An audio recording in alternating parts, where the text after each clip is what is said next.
दोस्तों, क्या आप जानते हैं कि जिन पांडवों ने धर्म की स्थापना की थी, जिन्हें श्री कृष्ण ने स्वयं अपना सखा कहा था, उन्हें भी कलयुग में पुनर्जन्म लेना पड़ा, और वो भी एक अपराध की सजा के रूप में। जी हाँ, और ये कोई अपराध साधारण नहीं था, बल्कि स्वयं भगवान शिव से युद्ध का अपराध था। महाभारत का युद्ध तो समाप्त हो गया था, परंतु पीड़ा और प्रतिशोध की अग्नि बची हुई थी।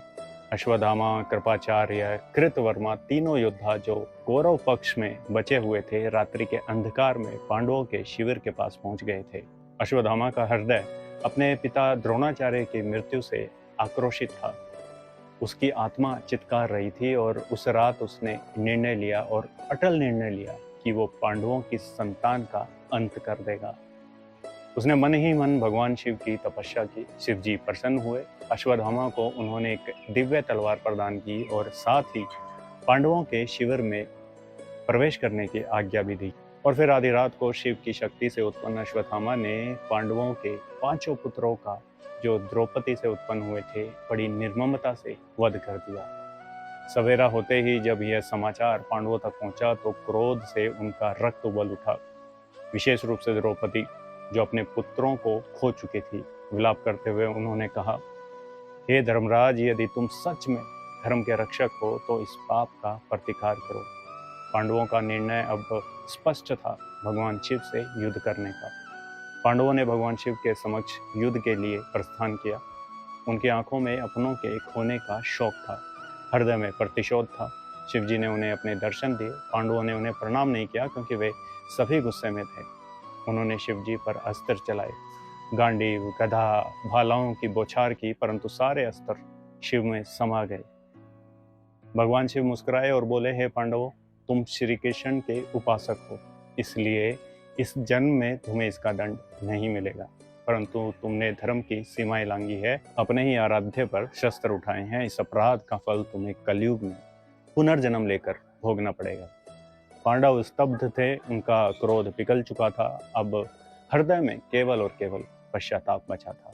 शिवजी के वचनों से व्यथित होकर पांडव श्री कृष्ण के पास पहुंचे, और उन्होंने कहा, हे माधव, हम तो धर्म की रक्षा के लिए निकले थे, परंतु अब हमें पुनर्जन्म का श्राप मिल चुका है। बताइए, यह जीवन समाप्त होने के बाद हमारा क्या होगा?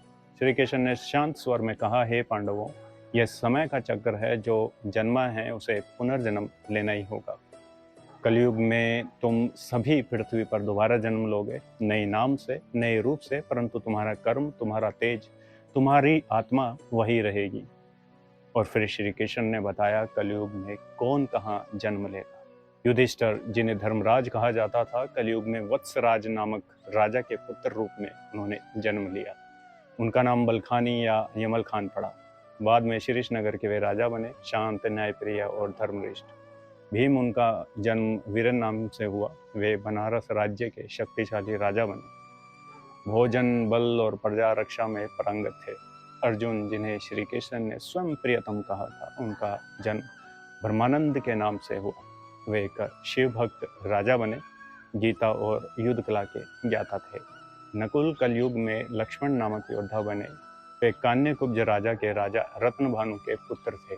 सहदेव, सबसे बड़े ज्ञानी, सहदेव ने कलयुग में देवी सिंह के रूप में जन्म लिया। उनका राज्य भीम सिंह नामक राजा के अधीन था। कर्ण, महान दानवीर, जिनका अंत अत्यंत करुणामय था, वे कलयुग में तारक नामक राजा बने। साहसी, बुद्धिमान और दानशील। दोस्तों, कथा बताती है कि कलयुग में जब पाप और अन्याय अपनी चरम सीमा पर होता है, तब इन्हीं पुनर्जन्म लेने वाले पांडवों के अंश धर्म और सत्य की रक्षा में लगे रहे। बलखान यानी युधिष्ठिर ने न्याय की पुनर्स्थापना की। ब्रह्मानंद अर्जुन ने धर्म युद्ध का पाठ पढ़ाया। देवी सिंह सहदेव ने ज्योतिष और विज्ञान के प्रयोग से अपने राज्य को उन्नत बनाया। कभी कभी हमें लगता है कि महाभारत केवल एक ऐतिहासिक कथा है, परंतु ये बताती है कि जीवन तो एक चक्र है। इस चक्र में समय समय पर धर्म और अधर्म की लड़ाई होती है, और हर बार धर्म को बचाने के लिए कोई ना कोई अवतरित होता है, कोई ना कोई योद्धा अवश्य जन्म लेता है। इस कथा से ये भी साबित होता है कि हम अपने गुण, कर्म और संस्कारों को अगले जन्मों तक लेकर जाते हैं, और इसीलिए कहा जाता है कि यही समय है, इन्हें ईश्वर के सानिध्य में जितना शुद्ध कर सकें कर लें, भविष्य उतना ही सुंदर होगा। अगर आपको ये कथा दिलचस्प लगी हो तो दूसरों तक इसे शेयर करें। आप सभी पर ईश्वर की कृपा बनी रहे। धन्यवाद।